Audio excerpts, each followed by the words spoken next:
बिस्मिल्लाहिर्रहमानिर्रहीम। अस्सलाम वालेकुम।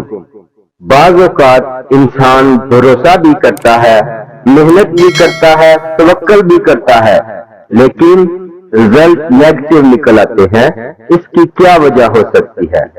इसकी वजह कुरान मजीद में कई जगह पर बयान की गई है।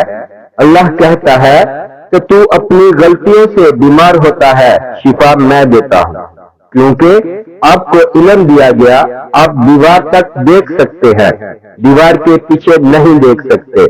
वो जो हादसात आपकी जिंदगी में साथ लगे हुए हैं, दीवार के जो पीछे छुपा हुआ है, उसको कुरान ने तकदीर का नाम दिया है। वो अल्लाह की मर्जी है, वो आपके दायरा इख्तियार में नहीं है। अगर अल्लाह ये चाह रहा है कि आपको जलील कर दे, तो आप सारी कोशिशों के बावजूद बाइज्जत नहीं हो सकते। उसके लिए भी अल्लाह ताला ने रास्ता बता दिया है कि जब आप सारे कामों में फेल हो, तो उसका तरीका ये है कि अल्लाह से माफी मांग लें, माफी के दरख्वास्त गुजार हो जाए कि कहीं आप में कोई किब्र पैदा हो गया है, कोई ऐसी चीज पैदा हो गई है जो परवरदिगारे आलम को नागवार गुजर रही है। लोगों को इस बात पर गौर करना चाहिए कि तुम्हारे हालात अचानक खराब हो गए, नाकामियां शुरू हो गई, परेशानियां तुम्हें लाहक हो गई। अब एक बात पर गौर करो, कोई अच्छा काम था जो तुमने छोड़ दिया, या कोई नया बुरा काम है जो तुमने शुरू कर लिया। अल्लाह ये चाहता है कि तुम्हें उसका नोटिस दे, ताकि तुम अपने आप को ठीक कर लो। अल्लाह आपका मुखालिफ नहीं है, दुश्मन नहीं है। खालिक कभी भी अपनी मखलूक का दुश्मन नहीं होता। अगर किसी का एक शेर हो और आप उसे बिगाड़ कर पड़े, तो उसके सीने पर ऐसा लगता है जैसे खंजर मार दिया हो।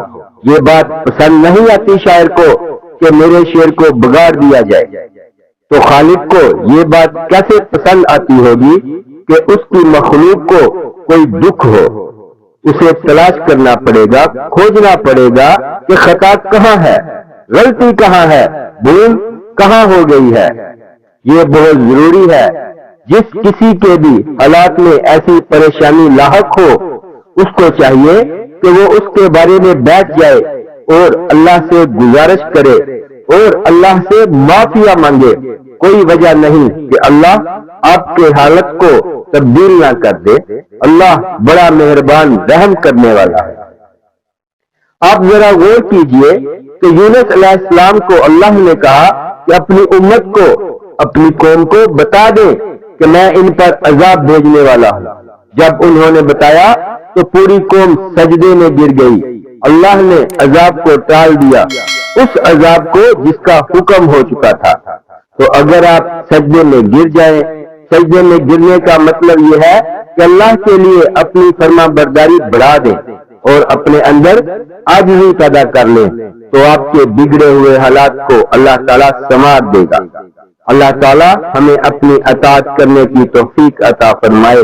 आमीन सुम्मा आमीन या रब्बल आलमीन।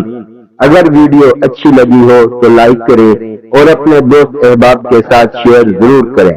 दीन की बात को फैलाना भी एक सदका जारिया है। इस्लामिक वीडियोस के लिए सब्सक्राइब करें और साथ बेल के बटन को भी प्रेस कर दें।